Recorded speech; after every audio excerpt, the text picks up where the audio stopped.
making homemade and fast mac and cheese, okay? You just got to get it on the table. This is why I made macaroni the other night for chili, and yes, I make extra. So it's kept cold in the fridge. Okay, you can use it for other things like pasta salad or whatever. Just make, accidentally on purpose, make more than you need. So, I have some butter. I'll put about half as much flour. You see me do this, right? About half as much, and I usually add too much flour. You can measure if you want, but I'm a brat and I don't like to measure. I like to be fast. So anyway, I'm gonna get this stirring. We're gonna make the cheese sauce in here.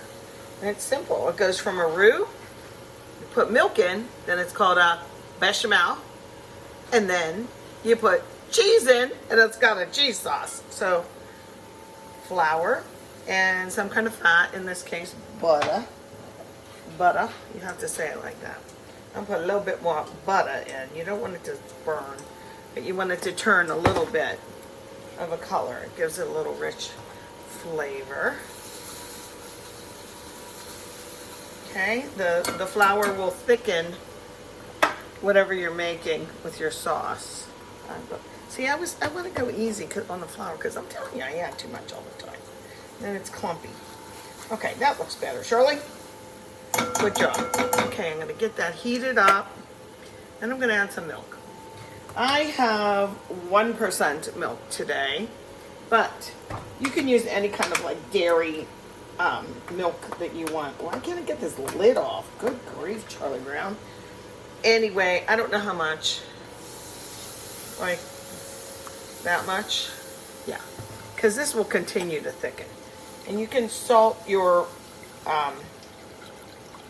butter and stuff if you want now, but I kind of like to do it later. Let me turn off my air fryer. I can hear it. Oh yeah.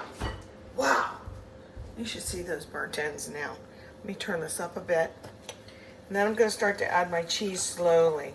What kind of cheese? Well, when I make a mac and cheese, I like to mix it up with different cheeses. Today, I'm just going to use some leftover Velveeta type cheese and some Asiago grated. This is like has the salt in it, so that's another reason I don't like to salt it until later. But let's get this in here. Yeah, this is going to thicken. See how this is thicker?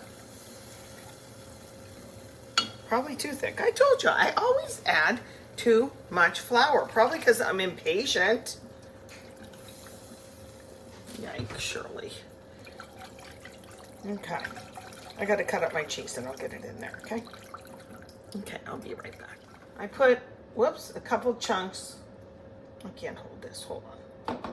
I put a couple chunks of the Velveeta type cheese in, and I'm trying to chunk it up to get it on the heat and so it melts a little bit. I like to do the cheese in things like this, a little bit at a time. And then I'm gonna add, well, let me just do it now. Pretend like this is all together a little bit more. But what kind of cheeses do you like? I mean, you could put, you know, use Swiss at one point, omit the yellow cheese, and like have a Mornay, or you could, like me, mix it up. I like a salty kind of cheese like Romano or this Asiago. Yum. And fresh grated, isn't it always best? I couldn't afford fresh grated for the longest time. And but you do what you do. You know, you use Velveeta, although it's so expensive now, any kind of cheese really. Well, this looks good. Tell you what, even though it has a couple clumps like this, I'm gonna go ahead and add my macaroni in. I want to turn this down super low. How much? I don't know. I'm gonna just judge it. I'm gonna stir it and see how much this cheese sauce will hold. Because you don't want to just pour the cheese sauce on this. What if the ratio is wrong? So I put my macaroni into here and give it a stir. Let's see. I want it to cover. I don't prefer, and I used to do it like this when I was on my own, pretty young. And I would make what I thought was baked mac and cheese. Well, I'm going to tell you something. I thought it always got too thick. Speaking of too thick, See, now at this point, I've done my ratio. So I'm gonna add a little bit more milk, just a splash. Ready? I really like half and half or a richer milk, like whole milk. But this is 1%. You can use 2% or whatever. And honestly, after this cheese stirs in here, because cheese is kind of salty, I'll taste it, then I can add my salt. I want to taste it now though too.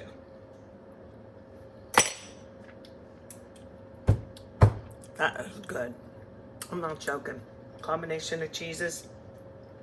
How that butter got a little browned. You ever taste a brown butter? I let it get a little brown before I put that liquid milk in. Yeah. So, I can taste it with salt. I said wait till the cheese melts. You don't have to. You do what you want. But I'm telling you, I want to start with the same thing I just tasted. Now I'll just keep this on low until it's ready for dinner. That's another thing. When you do put it on top of the stove as opposed to in the oven, unless you want like a crusty breadcrumby thing on it, when it's on the top of the stove, it stays hot. And one more little tip. When I'm serving it for company, I like to have little bowls on the side, and they put their mac and cheese in here. These little bowls aren't, you know, they're for a number of things. These are little prep bowls that I've had years and years. They're really tough. For coleslaw or like a mini salad or applesauce or something, or baked beans stay hot in here, but so does mac and cheese. So that's my tip for the day. Use these little bowls on the side, because then they're all combined, like they stay in here and they stay hotter. Because mac and cheese, I don't care if it just comes out boiling hot. It gets cold so dang fast. So there you have it.